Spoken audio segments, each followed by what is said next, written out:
فاتحہ بسم اللہ الرحمن الرحیم الحمد للہ الرحمن الرحیم مالک یوم الدین نستعین اهدنا الصراط المستقیم صراط علیہم غیر المغضوب علیہم لا حول ولا قوة الا باللہ العلی العظیم اعوذ باللہ من الشیطان الرجیم بسم اللہ الرحمن الرحیم الحمد للہ الذی ہدانا لہذا وما كنا لنہتدی لولا ان ہدانا اللہ لقد جاءت رسل ربنا بالحق ثم الصلاة والسلام علی سید الانبیاء والمرسلین خاتم النبیین حبیب الہ العالمین سیدنا و مولانا بالقاسم محمد صلی وعلی اہل بیتہ الطیبین الطاہرین المظلومین المعصومین المیامین ولعنۃ اللہ علی اعدائہم اجمعین من یومنا هذا الى قیام یوم الدین اما بعد فقد قال الحکیم فی کتابہ الکریم وقولہ الحق بسم اللہ الرحمن الرحیم یا ایہا الذین آمنوا هل ادلکم علی تجارۃ تنجیکم من عذاب علیم تؤمنون باللہ ورسولہ وتجاہدون فی سبیلہ باموالکم وانفسکم ذالکم خیر لکم ان کنتم تعلمون صدق اللہ العلی العظیم اللہم صلی علی محمد۔ عزیزان محترم، جس آیہ کریمہ کی تلاوت کا شرف ہم نے حاصل کیا ہے، اس آیہ کریمہ کے ذیل میں ہم نے گزشتہ مجلس اعزاء میں اسلام میں نجات اور سالویشن کے تصور کو پیش کرنے کی کوشش کی کہ اللہ تبارک و تعالیٰ نے بندوں کی نجات کے لیے، سالویشن کے لیے کچھ نسخے بتائے ہیں، کچھ صفات بتائے ہیں۔ جو بھی ان صفات کو اپنائے گا، جو بھی اس نسخے پر عمل کرے گا، وہ دنیا اور آخرت میں نجات حاصل کرے گا۔ دنیا میں مشکلات سے، پریشانیوں سے، بیماریوں سے نجات حاصل کرے گا، اور آخرت میں عذاب سے اور جہنم کی سزاؤں سے نجات حاصل کرے گا۔ اس لیے اللہ تبارک و تعالیٰ نے صاحبان ایمان سے خطاب کر کے کہا، هل ادلکم علی تجارۃ تنجیکم من عذاب علیم۔ خصوصی طور پر آخرت کا جو عذاب ہے وہ دردناک عذاب ہے، پینفل عذاب ہے۔ تو اللہ تبارک و تعالیٰ نے کہا، کیا تم چاہتے ہو کہ میں تمہیں ایسی تجارت بتاؤں، ایسی بزنس بتاؤں جس کے سائے میں تم اپنے آپ کو عذاب سے، عذاب علیم سے بچا سکتے ہو؟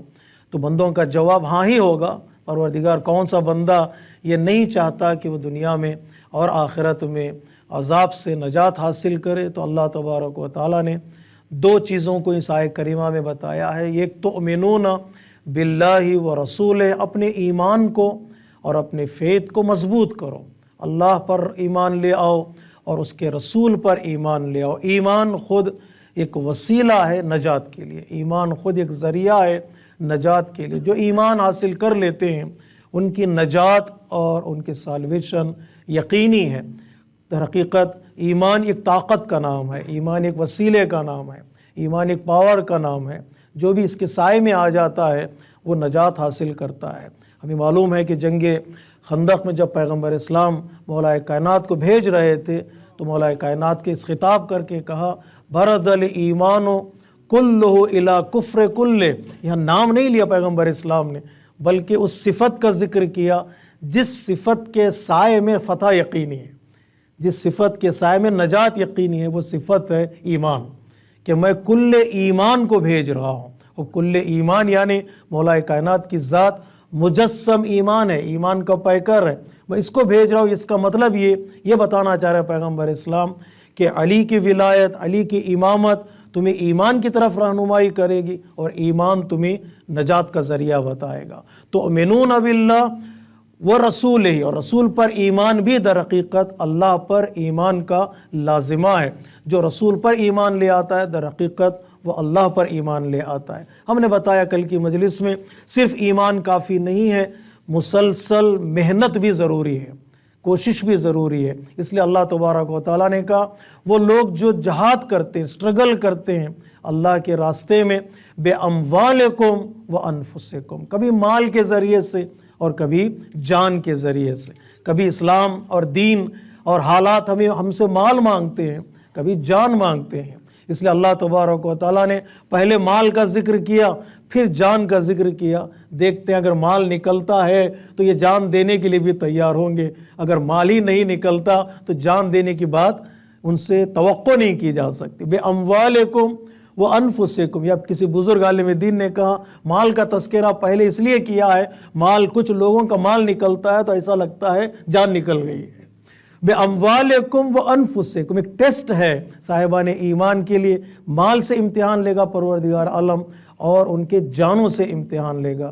مال اور جان سے جو اسٹرگل کرتے ہیں ایمان کے راستے میں، یقیناً وہ نجات حاصل کر سکتے ہیں، بشرط یہ کہ انسان کنٹینیوس اس ایمان کے راستے پر رہے، چلتا رہے۔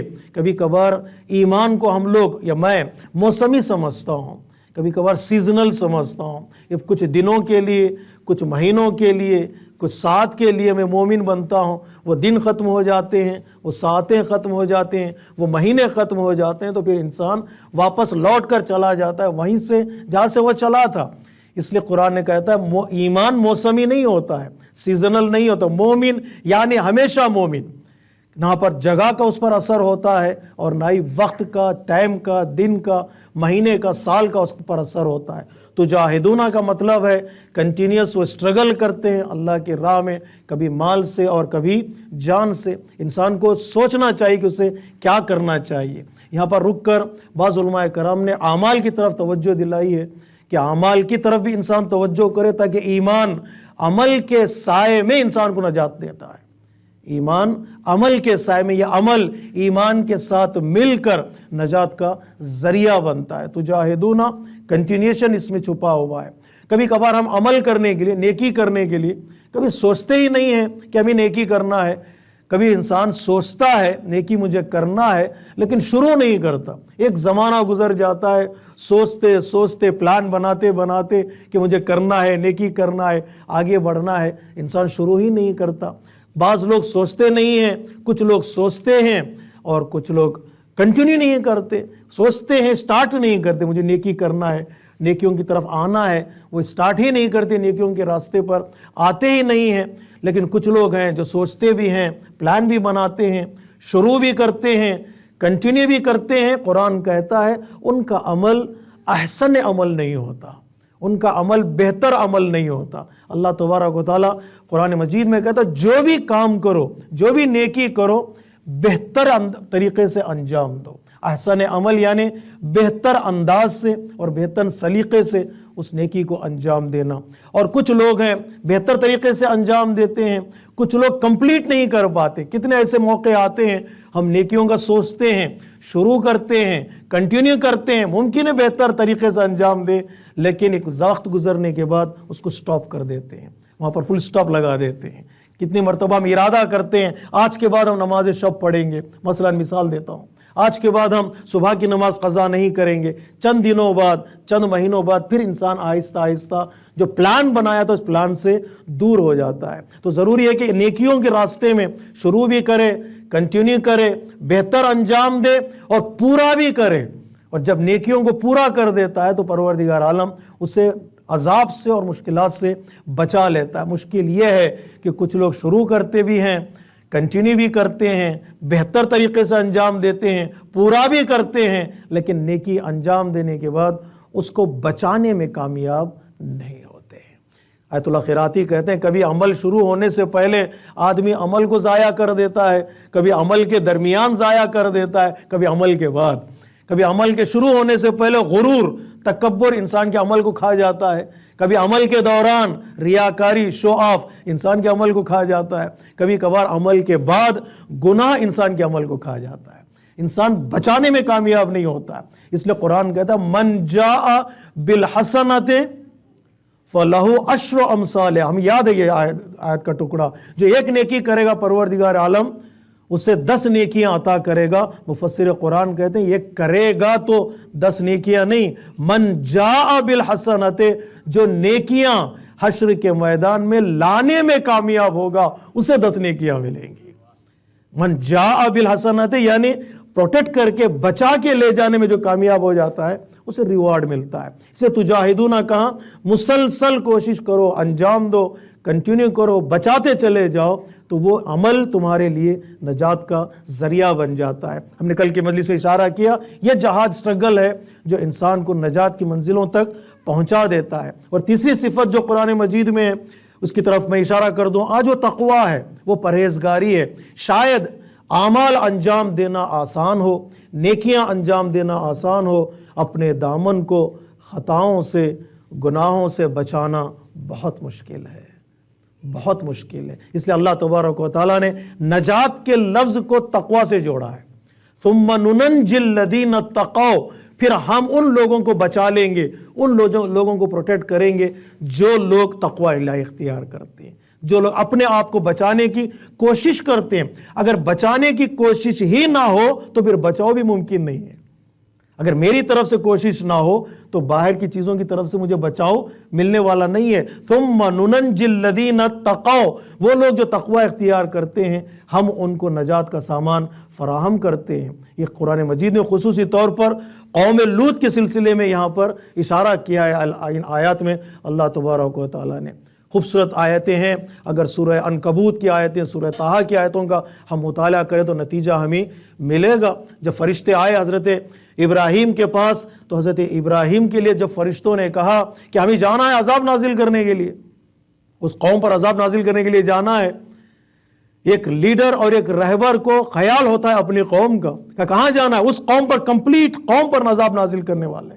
تو حضرت ابراہیم تھے لیڈر، حضرت ابراہیم تھے رہبر، خوب حضرت لوط کے بھی رہبر تھے حضرت ابراہیم، اس لیے کہ وہ سینٹرل پوائنٹ تھے حضرت ابراہیم۔ اور حضرت ابراہیم کے ذریعے سے دوسرے انبیاء آپ کی اجازت لے کر، پرمیشن لے کر تبلیغ کے لیے جاتے تھے، جیسے حضرت لوط علیہ السلام گئے تھے۔ تو حضرت ابراہیم نے کیا سوال کیا؟ پہلا سوال کہ ہم جب بچاؤ کی بات کرتے ہیں تو اس آیت کریمہ میں حضرت ابراہیم نے کہا وہاں تو لوط رہتے ہیں، ارے وہاں تو اگر پوری قوم پر عذاب ہو رہا ہے تو وہاں پر ہمارا بھیجا ہوا نبی بھی وہاں پر ہے۔ تو وہاں پر اللہ تبارک و تعالیٰ نے فرشتوں کے ذریعے سے پیغام پہنچا، گھبراؤ نہیں، جو لوگ تقوی اختیار کرتے ہیں اپنے دامن کو بچا لیتے ہیں، ہم بھی ان کو بچا لیتے ہیں۔ اور یہ کتنی خوبصورت آیت کریمہ، اگر تم نے اپنے آپ کو بچا لیا ہے، اگر انہوں نے، تو ہم ان کو بچا لیتے ہیں۔ پھر قرآن مجید کہتا ہے ہم نے حضرت لوط کو اور ان کے بچوں کو بچا لیا، ہم نے لوط کو اور اہلہ اور ان کے بچوں کو بچا لیا۔ پھر بیوی نہیں بچ پائی ہے، لوط کو اور ان کے بچوں کو بچا لیا۔ کیوں؟ انہوں نے اپنے آپ کو پروٹیکٹ کیا تھا گناہوں کے دلدل میں رہتے ہوئے، انہوں نے بچا لیا تو ہم نے ان کو بچا لیا۔ تو بہترین طریقہ ہے اللہ سے نجات حاصل کرنے کا، بچانے کی کوشش کریں، وہ بچا لے گا۔ ایک قدم ہماری طرف سے ہو پھر 10 قدم اس کی طرف سے ہوں گے۔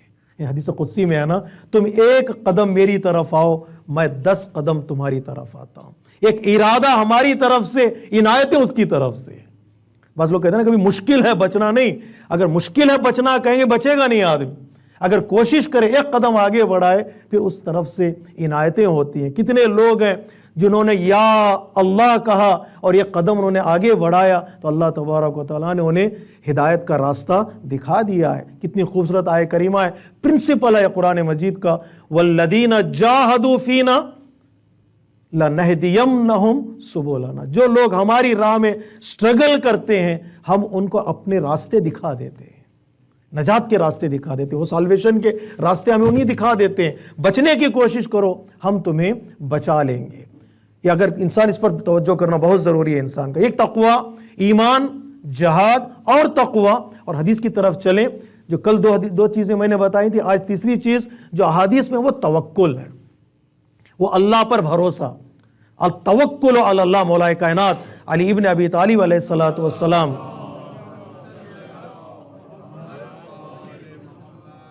فرماتے التوکل علی اللہ نجات من کل سوء وحرد من کل عدو. اگر جو اللہ پہ بھروسہ کرتے ہیں وہ لوگ ان لوگوں کے لیے نجات ہے ہر برائی سے. من کل سوء, ہر برائی سے نجات ملے گی اور ہر دشمن سے نجات ملے گی. ہر برائی سے نجات, ہر دشمن سے نجات.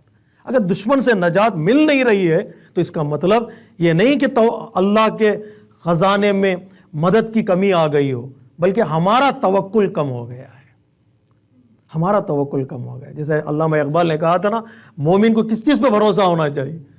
اللہ کو پامر دیے مومن پہ بھروسہ, ابلیس کو یورپ کی مشینوں کا سہارا.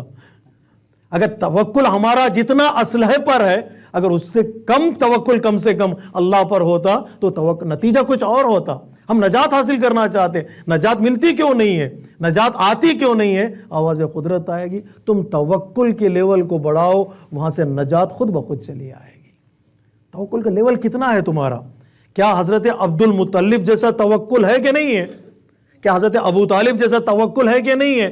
اگر آج بھی حضرت عبد المطلب جیسا توکل ہو تو خزانہ قدرت میں آج بھی ابابیل بھی ہیں, اور آج بھی سورہ فیل قرآن مجید میں موجود ہے کہ نہیں؟ سورہ فیل قرآن مجید میں تو 1400 سال پہلے کے لیے نہیں ہے سورہ, وہ سورہ ہمارے لیے بھی ہے.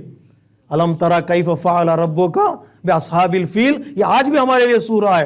توکل کا لیول بڑھے گا تو نجات ضرور اللہ تبارک و تعالیٰ کی طرف سے انسان کو ملے گی. توکل کے لیے جو نمونہ ذات ہے قرآن مجید میں وہ حضرت ابراہیم علیہ الصلوۃ والسلام اور حضرت یوسف علیہ الصلوۃ والسلام کی. جی جبرائیل نے پوچھا تھا حضرت ابراہیم کو جب آگ میں پھینکے جا رہے تھے, کوئی حاجت ہے؟ تو حضرت ابراہیم نے کہا حاجت ہے, لیکن تجھ سے بیان کرنے کی چیز نہیں ہے, وہ جانتا ہے میری حاجت کیا ہے. آیت اللہ جواد عملی کہتے ہیں یہاں پر رک کر, گویا حضرت ابراہیم کہہ رہے تھے کہ مجھے آگ میں جانے تو دو. جو مجھے دنیا خلیل اللہ کہتی ہے, واقعاً میں خلیل اللہ ہوں کہ نہیں ہوں, آگ میں جانے کے بعد پتہ چلے گا. اس امتحان دینے تو دو, امتحان میں پتہ چلے گا کہ واقعاً میرا دل ویسے ہی ہے جیسے دنیا کہتی ہے, واقعاً ویسے ہی ہے جیسا لوگ مجھے کہتے ہیں. وہ امتحان کی منزل تھی کہ جانے تو دو. حضرت ابراہیم گئے, توکل کیا, اللہ پر بھروسہ کیا, اللہ تبارک و تعالیٰ نے حضرت ابراہیم کو بچا لیا. ساری دنیا ایک طرف ہے, حضرت ابراہیم اکیلے ایک طرف ہے. اور دنیا والوں کا ارادہ کیا تھا؟ حضرت ابراہیم کو ختم کر دے. چچا نے گھر سے نکال دیا تھا, گھر نہیں, دار نہیں, اور دشمن کی کوشش ہے کہ حضرت ابراہیم کو ختم کر دے. اللہ نے کیا کیا؟ اللہ پر بھروسے کا نتیجہ کیا ہوتا ہے؟ اللہ تبارک و تعالیٰ کہتا ہے ہم نے آگ سے ابراہیم کو بچا لیا. اب آگ سے بچ جانے کا مطلب اب ابراہیم کی ایک معجزاتی زندگی کا آغاز ہے. آگ سے بچنے کا مطلب معجزاتی زندگی کا آغاز ہے. حضرت ابراہیم کے اس بچنے کو دیکھ کر حضرت لوط ایمان لے آئے تھے, حضرت ابراہیم پر ایمان کا اظہار کیا تھا. تو اللہ تبارک و تعالیٰ کیا کہتا ہے؟ ان کی کوشش یہ تھی کہ ابراہیم کا نام مٹ جائے, ہماری کوشش یہ ہے سب کچھ ابراہیم کا باقی رہ جائے. وَوَهَبْنَا لَهُ إِسْحَاقَ وَيَعْقُوبَ, ہم نے حضرت ابراہیم کو اسحاق بھی عطا کیا, یعقوب بھی عطا کیا. وہ چاہتے تھے ابراہیم ختم ہو جائے, اللہ کہتا ہے ہم نے اس کی نسل کو بھی باقی رکھ لیا, ہے نہیں, نسل کو بھی باقی رکھ لیا, ابراہیم کو بھی بچا لیا. آپ کو بیٹا عطا کیا اسحاق, یعنی اسحاق بھی بچ گئے, بیٹے کے علاوہ پوتے کا بھی نام لے رہا ہے قرآن مجید. وَوَهَبْنَا لَهُ إِسْحَاقَ وَيَعْقُوبَ. اب یہ نسل آگے بڑھے گی, تم ابراہیم کو ختم نہیں کر سکتے, اس لیے کہ ہم نے ابراہیم کو بچا لیا ہے. نہ اتنا, ہم اس کی نسل میں نبوت کو قرار دیں گے, ہم اس کی نسل میں صاحبان کتاب کو قرار دیں گے, ہم حضرت ابراہیم کا نام دنیا میں باقی رکھیں گے اور حضرت ابراہیم کو آخرت میں صالحین میں سے قرار دیں گے. صلوات پڑھیے محمد و آل. بات پہنچ رہی ہے آپ تک؟ یہ وقت ایسا ہے تھوڑا آپ بھی تھکے ہوئے لگ رہے ہیں جی. حضرت ابراہیم کو ہم سب کچھ عطا کریں گے چونکہ ابراہیم اللہ پر بھروسہ کرتے تھے, اور ہم نے حضرت ابراہیم کو اس بھروسے کے نتیجے میں نجات عطا کر دی. حضرت یوسف کو پھینکا جا رہا تھا کنویں میں, حضرت یوسف گریا کر رہے تھے, رو رہے تھے, جب کنویں کے قریب گئے اور بھائی پھینکنے کے لیے تیار ہو گئے تو حضرت یوسف نے مسکرایا. ظالم کے سامنے مسکراہٹ جو ہے وہ ظالم کو پگھلا دیتی ہے اور پریشان کر دیتی ہے. تو بھائیوں نے پوچھا مسکرا کیوں رہے ہو, ابھی تو رو رہے تھے. تو یوسف نے کہا مجھے اعتماد تھا کہ بھائی میرے ساتھ ایسا نہیں کریں گے, بھائیوں پہ بھروسہ تھا. جب دیکھا تم تیار ہو چکے ہو مجھے کنویں پھینکنے کے لیے تو میرا دل متوجہ ہے اس ذات کی طرف جو ذات مجھے بچانے والی ہے. جب اللہ پر بھروسہ انسان کا ہو جاتا ہے, اس کے بچانے پر یقین آ جاتا ہے تو وہ بچا لیتا ہے, وہ بچا لیتا ہے. اور یقیناً ایسے ہی ہوا. اللہ کی اطاعت کے سائے میں, اللہ کے پر توکل کے سائے میں حضرت یوسف کو اللہ تبارک و تعالیٰ نے بچا لیا.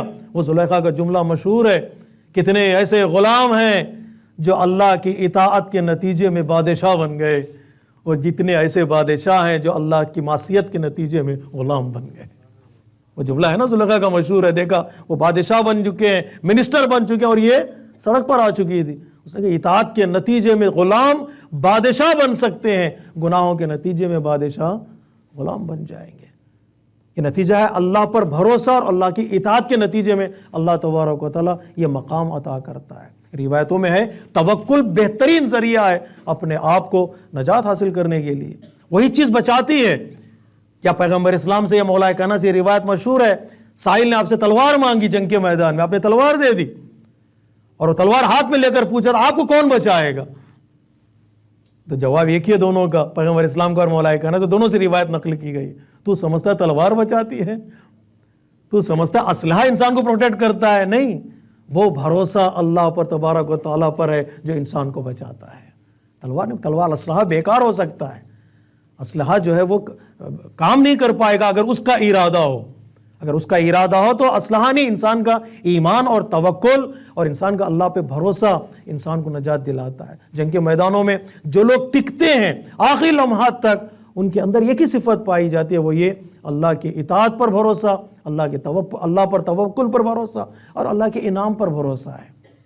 تو یہ روایتوں میں ہمارے پاس صاف طور پر اعلان کیا گیا ہے. اور آخر میں ایک حدیث ہے جسے میں ترجمہ کرنا چاہتا ہوں, ہمارے اور آپ کے چوتھے امام امام سجاد علیہ الصلوۃ والسلام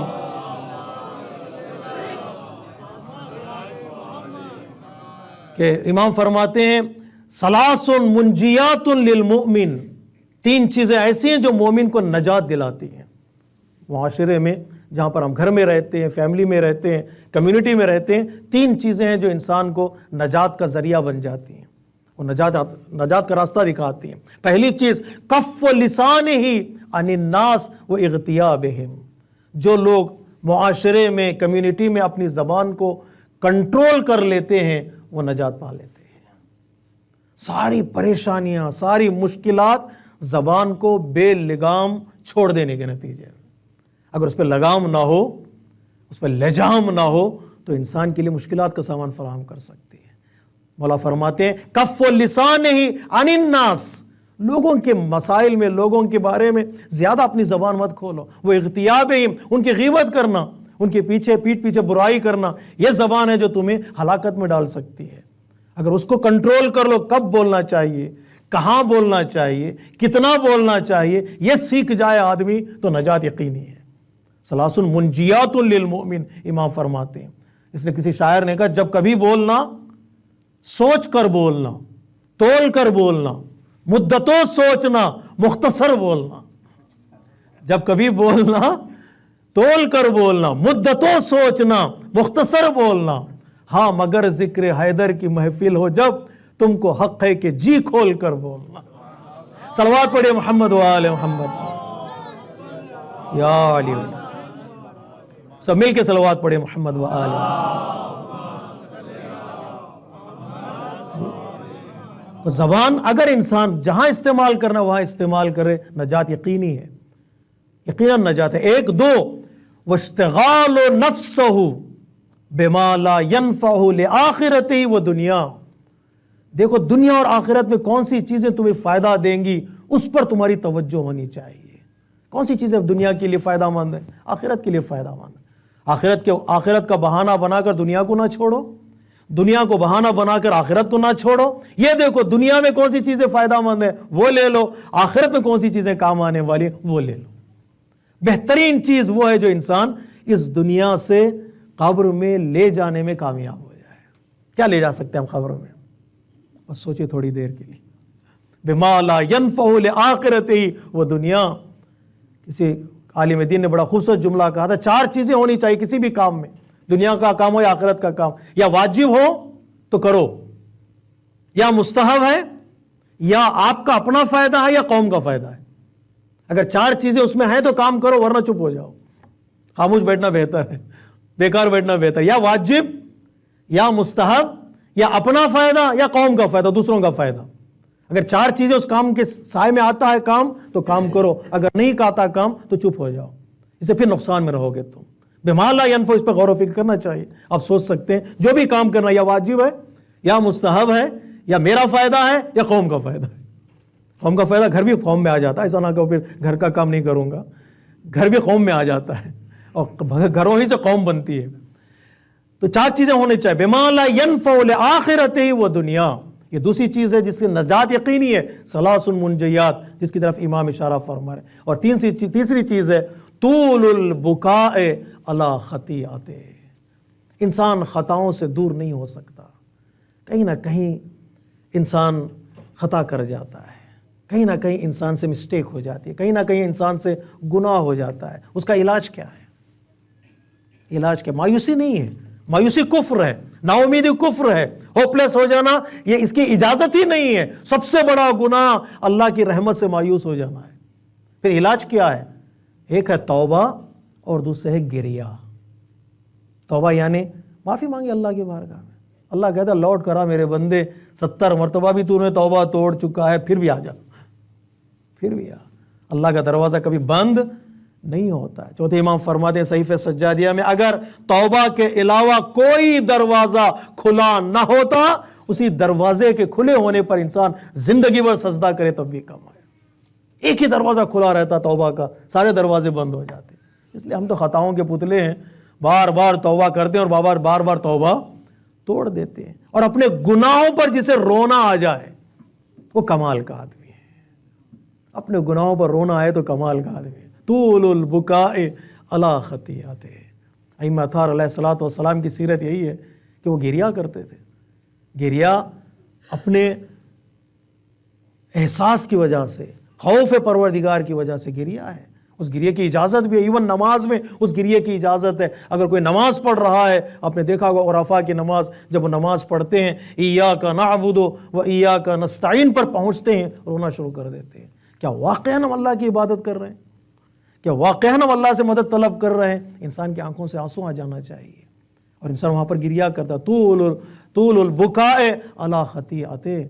یہ وہ چیزیں جو انسان کو نجات کی منزل تک پہنچا دیتے ہیں۔ اور میرے اور آپ کے لیے یہ خوشخبری جو آخر میں نے آپ کو تھکا دیا نجات کہہ کر، وہ یہ کہ پیغمبر اسلام فرماتے یا علی انت و شیعتک ہم الفائزون۔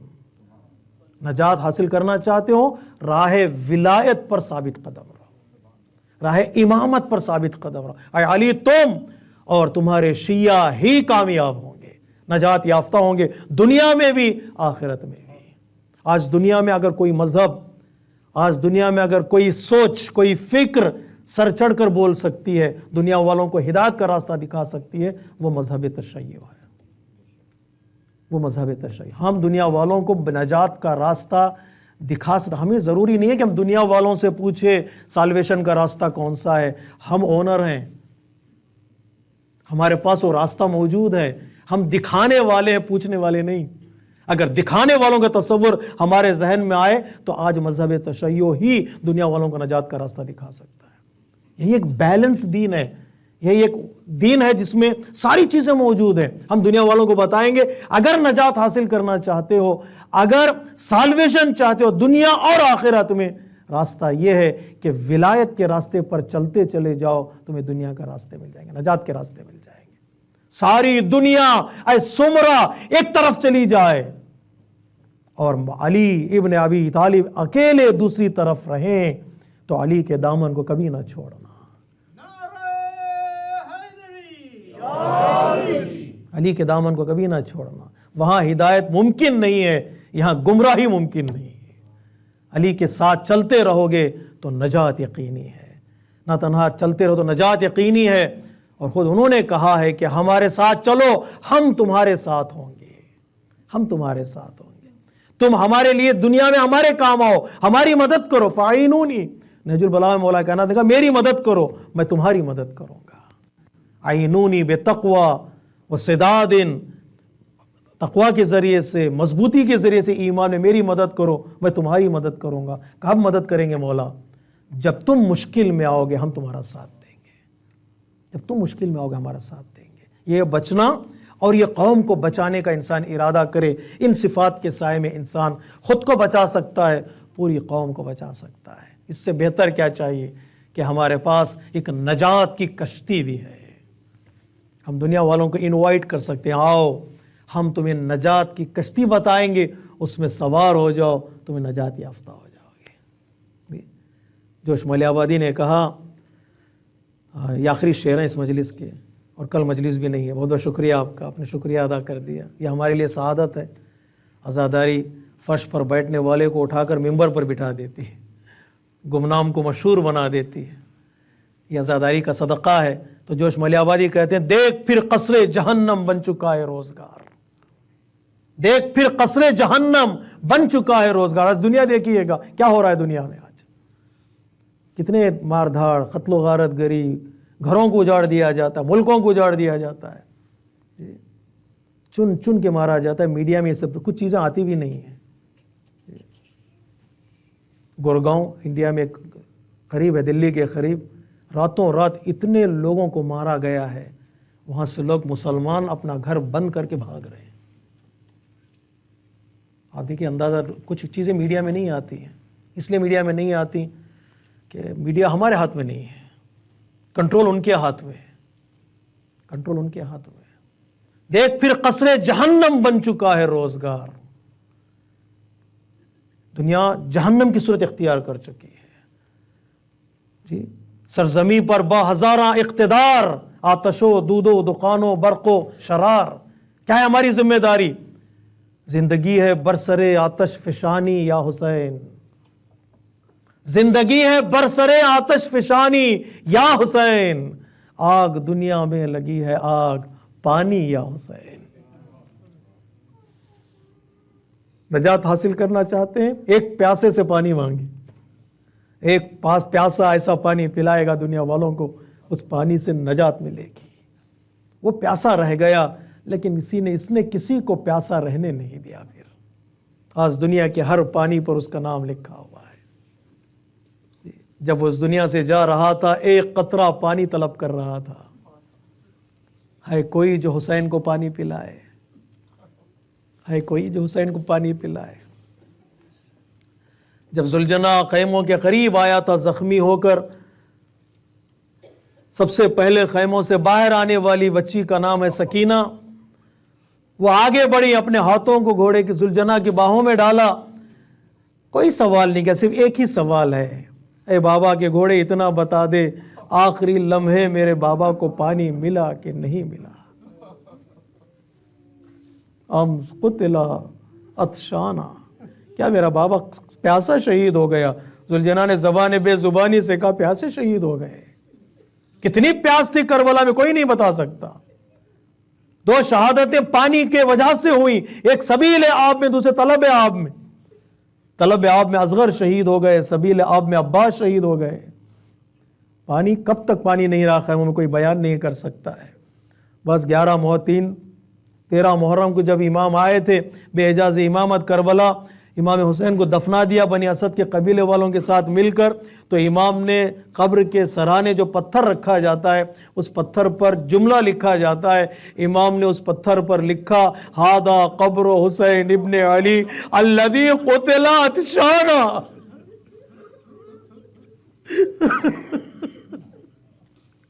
یہ قبر حسین ابن علی ہے جسے ظالموں نے پیاسا شہید کر دیا۔ جسے پیاسا شہید کر دیا. کتنے دن پیاس رہی مجھے نہیں معلوم. جب ایک بچی نے کوفے کے پادار میں پانی طلب کیا تو پتا چلا ابھی تک انہیں سیراب پانی نہیں ملا ہے. پھوپھی اماں پیاس لگی ہے. جب سکینہ نے پیاس کہا، ایک خاتون ہاتھ میں پانی لیے آگے بڑھی. آگے بڑھنے کے بعد کہا لو بیٹا پانی پی لو. سکینہ نے ہاتھ میں پیالہ لیا. آنے والی خاتون نے کہا میں نے سنا ہے یتیموں کی دعا قبول ہوتی ہے، مسکینوں کی دعا قبول ہوتی ہے، پانی پینے سے پہلے مجھے لیے کچھ دعائیں کر دینا. ارے بچی نے پوچھا بتا تیری کیا دعا ہے؟ اس خاتون نے کہا دعا کرنا جیسے تو یتیم ہوئی ہو ویسے میرے بچے یتیم نہ ہو، جیسے تم اسیر ہوئی ہو ویسے میرے بچے اسیر نہ ہو. ننھے ننھے ہاتھوں کو بلند کیا، پروردگار میری یتیمی کا واسطہ، میرے اسیری کا واسطہ، اس کے بچے یتیم نہ ہو، اس کے بچے اسیر نہ ہو. کا تیسری دعا ہے. بچی بتا دعا کیا ہے؟ کہانے والی خاتون نے کہا دعا کر دینا پروردگار مجھے مدینہ جانا نصیب کرے. ارے بازار کوفہ میں جب زینب نے مدینے کا نام سنا قریب آئی اور پوچھا تیرا مدینے میں کہاں جانا چاہتی ہو؟ کہا مدینے میں قبیلہ بنی ہاشم. کہا قبیلہ بنی ہاشم میں تیرا کون رہتا ہے؟ کہا میں ہر سال جاتی ہوں میرے آقا حسین کی جب حسین کا نام سنا آہستہ سے زینب نے کہا اے خاتون اتنا بتا کیا حسین کی بہن زینب کو پہچانتی ہو؟ اس نے کہا بازار میں نام نہ لینا بی بی، میں زینب کو کیوں نہ پہچانوں؟ ارے وہ میری شہزادی ہے. تو زینب نے کہا دیکھو گی تو پہچان لو گی. اپنے چہرے سے بالوں کو ہٹایا، کہا ام حبیبہ ارے میں زینب ہوں، وہ نوک سینہ پر سر حسین ہے. ایک دوپہر میں فاطمہ کا گھر دشت کربلا میں.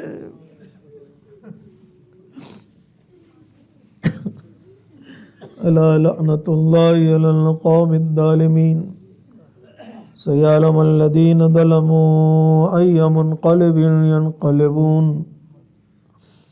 السلام علیک یا ابا عبداللہ وعلی الارواح التي حلت بفنائک علیک منی سلام اللہ ابدا ما بقیت وبقی اللیل والنہار ولا جعلہ اللہ آخر العہد منی لزیارتکم. السلام علی الحسین وعلی علی ابن الحسین وعلی اولاد الحسین وعلی